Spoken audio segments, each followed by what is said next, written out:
Assalamu alaikum everyone, welcome back to another video of first year computer science based on PTB 2025 syllabus. आज की video में हम लोग chapter number 1 का topic project planning and management cover करेंगे, जिसमें हम लोग प्रोजेक्ट की प्लानिंग देखेंगे, प्रोजेक्ट की टाइमलाइन कैसे सेट की जाती है और कॉस्ट कैसे एस्टिमेट की जाती है। ये सारी चीज़ें हम इसी वीडियो में ही कवर करेंगे। सो चैनल पर नया है तो चैनल को सब्सक्राइब कर लीजिएगा और वीडियो को लाइक करना भी ना भूलिएगा। So let's start. ओके जी, तो सबसे पहले हम लोग स्टार्ट करते हैं प्रोजेक्ट प्लानिंग एंड मैनेजमेंट से। प्रोजेक्ट प्लानिंग और मैनेजमेंट क्या होता है? ये बेसिकली सॉफ्टवेयर की प्लानिंग है, और सॉफ्टवेयर की प्लानिंग ऐसी है जैसे आप कोई एक ट्रिप प्लान कर रहे हैं। तो जब आप ट्रिप प्लान कर रहे होते हैं तो आपको पहले ये पता होना चाहिए कि आप कहाँ जा रहे हैं, आपका कितना टाइम लगेगा और कितनी कॉस्ट लगेगी उस ट्रिप को कंप्लीट करने के लिए। सेम वैसे ही जब आप सॉफ्टवेयर बनाएंगे उसमें भी आप ये तमाम एस्पेक्ट्स कवर करेंगे कि आप क्या बनाने जा रहे हैं। फॉर एग्जांपल हम कहते हैं कि हम जी लाइब्रेरी मैनेजमेंट सिस्टम बना रहे हैं, तो हम क्या बना रहे हैं? एक एलएमएस बना रहे हैं।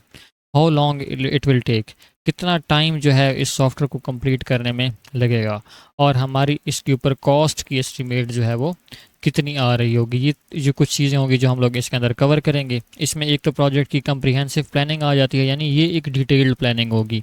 उसके बाद हम लोग सॉफ्टवेयर के प्रोजेक्ट की टाइमलाइन सेट करेंगे कि कौन सा काम कितने टाइम में होना है, और फिर हम कॉस्ट एस्टीमेट करेंगे कि कितना खर्चा आएगा ये सारी चीज़ें जो है वो क्रिएट करने पे। तो इन तीन एस्पेक्ट्स को हम कवर करेंगे। सबसे पहले हम देख लेते हैं कम्प्रीहेंसिव प्रोजेक्ट प्लानिंग क्या होती है। कम्प्रीहेंसिव का मतलब होता है कंप्लीट, यानी आपने एक पूरी कंप्लीट एक डिटेल्ड जो है वो रिपोर्ट बनानी है अपने प्रोजेक्ट के रिलेटेड। ठीक है, तो इसमें क्या क्या चीज़ें इन्वॉल्व होंगी? आप अपने सॉफ्टवेयर के बारे में जो भी स्टार्ट करने से पहले इन्फॉर्मेशन होगी वो इस रिपोर्ट में लिखेंगे। उसमें क्या क्या चीज़ें आप अंडरस्टैंड करेंगे? उसमें आप अंडरस्टैंड करेंगे what needs to be done, आप क्या बनाने जा रहे हैं। हम कहते हैं कि जी हम एक एलएमएस बनाने जा रहे हैं। हु विल डू इट, हम कहते हैं कि जी हमारी 2 या 3 डेवलपर्स की एक टीम है जो कि इस सॉफ्टवेयर को जो है वो बनाने में हमें हेल्प करेगी। और how it will be done, आप कौन सी मेथडोलॉजी यूज़ करेंगे इस सॉफ्टवेयर को कंप्लीट करने के लिए। तो ये 3 चीज़ें जो है हम इसमें कवर कर रहे होंगे, और इन तीनों चीज़ों को हम लोगों ने डिटेल में कवर करना है। उसके बाद हमारा सेकंड जो एस्पेक्ट होगा उसमें हम लोग प्रोजेक्ट की टाइमलाइन सेट करना देखेंगे। प्रोजेक्ट की टाइमलाइन सेट करने का मतलब ये है कि सॉफ्टवेयर के अगर डिफरेंट पार्ट्स हैं, लेट्स सपोज आपके सॉफ्टवेयर में 3 पार्ट्स हैं, तो वो 3 पार्ट्स में से पहला पार्ट कितना टाइम लेगा, दूसरा पार्ट कितना टाइम लेगा, और थर्ड पार्ट कितना टाइम लेगा। यानी हर एक पार्ट आपके प्रोजेक्ट का कितना टाइम जो है वो आपका कंज्यूम कर रहा होगा। इससे हमें ये हेल्प होगी कि हमारा प्रोजेक्ट एक तो ट्रैक पे रहेगा। जैसे हमने कहा है कि अगर हमारा प्रोजेक्ट 1 मंथ में कंप्लीट होना है और हमने उसके जो है वो 4 हिस्से जो बना लिए हैं, तो वो 1 मंथ में ही कंप्लीट होगा, क्योंकि आपके पास इसमें डिफरेंट 4 हिस्से आ गए हैं। अब आप हर हिस्से पे उस वीक में ही काम कर रहे हैं और आप उसी वीक में ही कंप्लीट कर रहे होंगे। तो आपका ओवरऑल जो प्रोजेक्ट है वो ट्रैक पर ही रहेगा, और जब ट्रैक पे रहेगा तो ऑटोमेटिकली ये कंप्लीट भी जो है वो टाइम पे ही होगा। एग्जांपल यही है कि आप एक वेबसाइट बना रहे हैं, तो उसमें आप देखेंगे कि वेबसाइट को डिज़ाइन करने में कितना टाइम लगेगा। एक टाइम आप अलॉट कर देंगे सॉफ्टवेयर उस वेबसाइट का कंटेंट लिखने में, और थर्ड आप उसकी टेस्टिंग में जो है वो अलॉट कर देंगे टाइम। और असल में तो आपकी इस बुक में इस चीज़ के रिलेटेड इन्फॉर्मेशन थोड़ी सी कम है, इतनी ही इन्फॉर्मेशन है, बट मैं आपको बता दूं कि इसमें हम लोग एक गेंट चार्ट बनाते होते हैं। गेंट चार्ट से आपको ये कंसेप्ट समझ आ जाएगा। गेंट चार्ट में आप एक साइड पे टू डू लिस्ट लिखोगे। जैसे हम कहते हैं कि जी लॉगिन का सिस्टम हम वीक 1 के हाफ में कंप्लीट करेंगे।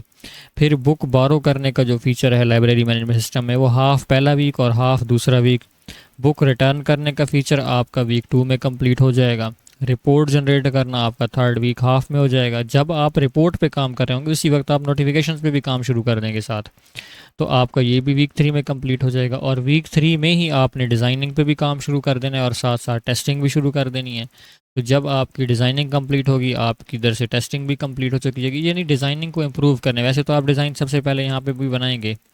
अब आप लोग ये भी कंफ्यूज हो रहे होंगे कि डिज़ाइन तो हम पहले बना लेते हैं, डिज़ाइन पहले भी बनाया जाएगा, बट यहाँ पे डिज़ाइन की हम इम्प्रूवमेंट की बात कर रहे हैं कि हम उसके यूआई में जो है वो कुछ इम्प्रूवमेंट्स लेके आना चाहते हैं, तो वो हम यहाँ पे लेके आ रहे होंगे। और एट द एंड हम उसकी क्या कर रहे होंगे? डिप्लॉयमेंट कर रहे होंगे, यानी हमारा मार्केट में सॉफ्टवेयर जो है वो जाके यूज़ होना शुरू हो जाएगा। अच्छा, उसके बाद थर्ड जो हमारा फैक्टर आता है वो कॉस्ट एस्टीमेट करने का आता है। कॉस्ट एस्टीमेट करना भी एक क्रूशियल स्टेप होता है, क्योंकि इसमें हम लोग टोटल एक्सपेंसेस प्रिडिक्ट करते हैं हमारे सॉफ्टवेयर को कंप्लीट करने के लिए हमारा कितना खर्चा आएगा। ठीक है, और जब आपकी एक्यूरेट कॉस्ट एस्टीमेट होगी तो आप बजट भी बना सकेंगे। आप कौन कौन सी रिसोर्सेज किस किस बंदे को एलोकेट करें। जैसे आपकी टीम में 4 बंदे काम कर रहे हैं, तो 4 बंदों को आप कौन कौन सी फैसिलिटीज़ प्रोवाइड करें, वो सारी रिसोर्सेज ये एक किस्म की कहला रही होंगी। और आपकी फिर जो एक्सपेक्टेशंस होंगी उस सॉफ्टवेयर से वो भी रियलिस्टिक हो जाएंगी। जैसे आप कॉस्ट एस्टिमेट बना चुके होंगे तो आपको पता होगा कि हमारे सॉफ्टवेयर पे इतना खर्चा आएगा और हमारा इतना जो है ऐसे पे बैक होना है, तो क्या हमारे लिए सॉफ्टवेयर बनाना बेनिफिशियल भी है या नहीं है। ठीक है, अब इसके अंदर डिफरेंट की फैक्टर्स होते हैं जो आप लोग जो है वो अपने जहन में रखते हैं।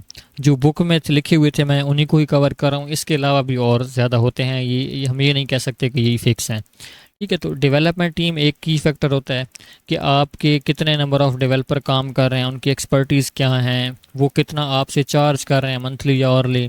और उनके अगर स्किल्स ज़्यादा बेहतर होंगे तो वो आपसे हायर जो है वो रेट्स चार्ज कर रहे होंगे। तो एक तो डेवलपमेंट टीम की आप कॉस्ट अपने जहन में रखेंगे। उसके बाद टेक्नोलॉजी स्टैक में हम ये कह सकते हैं, स्टैक हम कहते हैं कि जैसे बुक्स एक तरतीब में लगी होती हैं, अभी के लिए आप स्टैक को यही समझें कि आप टेक्नोलॉजी को लिस्ट डाउन कर देंगे एक तरतीब में, वैसे स्टैक और चीज़ होती है। ठीक है, तो टेक्नोलॉजी की आप कौन सी चॉइस रख रहे हैं, यानी आप कौन सी प्रोग्रामिंग लैंग्वेज यूज़ कर रहे हैं सॉफ्टवेयर को बनाने के लिए, टूल्स आप कौन से यूज़ कर रहे हैं। और अगर आपकी टेक्नोलॉजीज़ जो हैं वो अच्छी हैं, कुछ टेक्नोलॉजीज़ में रिसोर्सेज आपको ज़्यादा चाहिए होंगी, नॉलेज भी डेवलपमेंट टीम की और डेवलपर्स की ज़्यादा बेहतर चाहिए होगी, तो ये भी एक फैक्टर होता है जो आपकी कॉस्ट को जो है वो इफ़ेक्ट कर रहा होता है। उसके बाद प्रोजेक्ट का ड्यूरेशन, आपका प्रोजेक्ट कितने अरसे में कंप्लीट होगा। अगर आपका प्रोजेक्ट थोड़ा बड़ा है और ज़्यादा टाइम में कंप्लीट होना है तो उसमें ऑब्वियसली हायर कॉस्ट आएगी, और अगर आपका सॉफ्टवेयर छोटा है तो उसमें जो है वो कॉस्ट कम आएगी। तो प्रोजेक्ट का ड्यूरेशन भी मैटर कर रहा होता है। उसके अलावा रिस्क मैनेजमेंट एक फैक्टर होता है। आप रिस्क को भी ज़हन में रखते हैं कि आपका लेट्स सपोज सॉफ्टवेयर में कोई इश्यूज़ आ सकते हैं। फॉर एग्जांपल आपके 3 डेवलपर काम करें, एक डेवलपर खुदा ना खास्ता उसकी डेथ हो जाती है, तो वो आपके भी रिस्क आ गया, उस केस में आप क्या करेंगे। फिर उसमें ना मिटिगेशन स्ट्रेटजीज होती हैं। मिटिगेशन स्ट्रेटजीज हम कहते हैं कि हम पहले से कुछ स्ट्रेटजी बना के रखें। फॉर एग्जांपल आप कहते हैं कि जी हमने इंटरनेट लगवाया हुआ है और हमारी जो इंटरनेट की मोडेम है वो आपकी है 20 Mbps की। ठीक है, अब आप एक एक्स्ट्रा इंटरनेट लगवा के रखते हो 10 Mbps का, कि अगर आपकी ये मोडेम ख़राब हो जाती है तो फिर आप शिफ्ट कर जाओ इसके ऊपर, आपका काम रुके नहीं। तो ऑब्वियसली इसके ऊपर भी तो खर्चा आएगा ना। तो ये मिटिगेशन स्ट्रेटजी आपने बनाई हुई है। आपके 2 डेवलपर्स काम कर रहे थे, बट आपने उन 2 के साथ एक तीसरा डेवलपर भी हायर किया हुआ है कि अगर ये दोनों इनमें से कोई ऊपर नीचे हो जाता है, खुदा न खास्ता किसी की डेथ हो जाती है, कोई आपकी कंपनी छोड़ के चला जाता है, तो फिर आप इन दोनों की जगह किसी थर्ड डेवलपर को काम दे सकें। ठीक है, और इसी तरह कंटीजेंसी फंड्स भी यही होते हैं कि आप इन रिसोर्सेज में अपना जो है वो फंड एलोकेट करके रखते हैं कि हाँ इसके ऊपर मैं इतना खर्चा करूँगा, इसके ऊपर मैं इतना खर्चा करूँगा, तो यहाँ पे भी आपकी जो है वो कॉस्ट लग रही होती है। उसके अलावा क्वालिटी एश्योरेंस, आपने अपने सॉफ्टवेयर की टेस्टिंग भी किसी से करवानी है, उसमें बग्स आएंगे उसको भी फिक्स करेंगे। और ऑब्वियसली आपने एक सॉफ्टवेयर बनाया, उसके अंदर 3 फीचर थे, आपने सॉफ्टवेयर कंप्लीट बना लिया, आपने इतनी कॉस्ट रख ली, बट कोई बंदा तो उसको टेस्ट करेगा ना आगे। अब जब टेस्ट करेगा तो उसमें एरर भी आएंगे। अगर एरर आएंगे तो फिर डेवलपमेंट टीम आपकी उन एरर्स को फुलफ़िल करेगी, उनको सॉल्व करेगी, फिर खर्चा आएगा डेवलपमेंट टीम का। तो बग फिक्सिंग भी आप जो है वो इसको भी ध्यान में रखेंगे। तो ये क्वालिटी इंश्योरेंस वाली जो टीम होती है ये इंश्योर करती है कि आपके सॉफ्टवेयर के जो क्वालिटी स्टैंडर्ड्स हैं और जो उसका एस्टीमेशन है वो कंप्लीट उसी टाइम पे हो, और जितना आपका एस्टीमेट बना था उतना ही चल रहा हो। ठीक है, तो ये क्वालिटी एश्योरेंस भी आपकी एस्टीमेशन का जो है वो पार्ट होता है। अच्छा, बुक में इसके रिलेटेड एक एग्जांपल दी हुई है, हम इस एग्जांपल को जो है वो यहीं बुक से ही समझ लेते हैं। उसमें ये कहता है कि आप एक पाकिस्तान की कंपनी है जो आपसे एक मोबाइल एप्लीकेशन बनवाना चाह रही है ऑनलाइन शॉपिंग के लिए। तो एक तो हम इसका स्कोप जो है वो अपने जहन में रखेंगे कि इसमें कौन कौन से फीचर ऐड होंगे। एक यूज़र रजिस्ट्रेशन का है, प्रोडक्ट वहाँ पे लिस्ट हो जाए, शॉपिंग के लिए कार्ट बन जाए, पेमेंट मेथड इंटीग्रेट हो सकें और ऑर्डर भी हमारे ट्रैक हो सकें। ये चीज़ें हैं इस सॉफ्टवेयर ने करनी है। तो इसके लिए हम डेवलपमेंट टीम क्या हायर करेंगे, हमारे लिए एक प्रोजेक्ट मैनेजर होगा, 2 फ्रंट एंड डेवलपर होंगे, 2 बैक एंड डेवलपर होंगे। अभी के लिए आप इन चीज़ों को ना समझें कि फ्रंट एंड डेवलपर क्या होते हैं, बैक एंड, आपने सिर्फ ये एग्जांपल समझनी है बस। ठीक है, तो ये डिफरेंट लोग होंगे जो आपके सॉफ्टवेयर में जो है वो काम कर रहे होंगे। उसके बाद टेक्नोलॉजी के लिए आप इन डिफरेंट लैंग्वेजेस का यूज़ कर रहे होंगे। ये भी अभी के लिए आपके लिए इतनी इंपॉर्टेंट नहीं है, आप जस्ट ही समझ लें कि ये प्रोग्रामिंग लैंग्वेजेस हैं डिफरेंट जो हमारे सॉफ्टवेयर को बनाने में हेल्प आउट कर रही होंगी। प्रोजेक्ट ड्यूरेशन आपको 6 मंथ लगेंगे। ठीक है, उसके अलावा ऑपरेशनल कॉस्ट बेसिकली होती है कि सॉफ्टवेयर को चलाने के लिए जो आपका खर्चा आएगा उसके लिए आप होस्टिंग लेंगे। होस्टिंग आप ऐसे कह लें कि आप एक सर्वर बनाएंगे जहाँ पे आपका सॉफ्टवेयर जाएगा और वहाँ से पूरी दुनिया उसको एक्सेस कर रही होगी। डेवलपमेंट के लिए टूल्स भी आपको चाहिए होंगे, किसी न किसी सॉफ्टवेयर में जाके प्रोग्रामिंग लैंग्वेज भी तो काम करेगी ना, और वो जो सॉफ्टवेयर उनके लाइसेंस वगैरह ये कॉस्ट भी आपकी आएगी। उसके बाद रिस्क मैनेजमेंट भी आपने करनी है, ठीक है। आपने 10% जो टोटल कॉस्ट था उसका 10% कंटीजेंसी फंड भी रखना है कि कोई इश्यूज़ एरर आ जाते हैं तो आप ये 10% वहाँ पे लगाएंगे।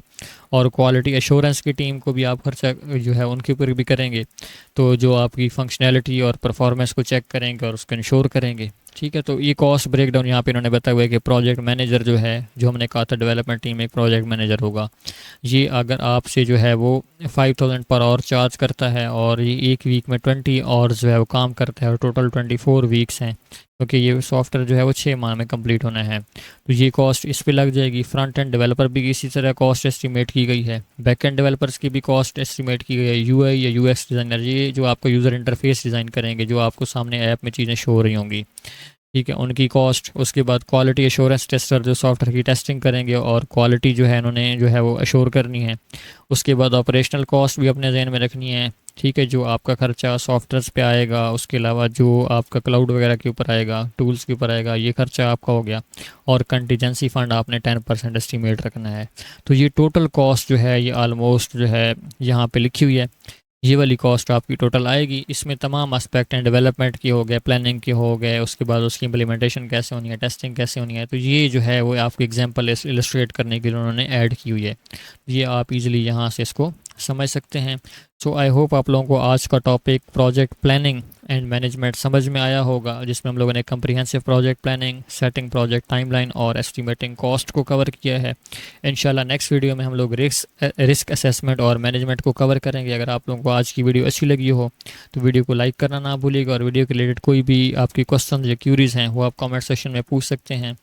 तो चैनल को सब्सक्राइब करना भी ना भूलिएगा। मिलेंगे नेक्स्ट वीडियो में एक नए टॉपिक के साथ, तब तक के लिए अल्लाह हाफिज़।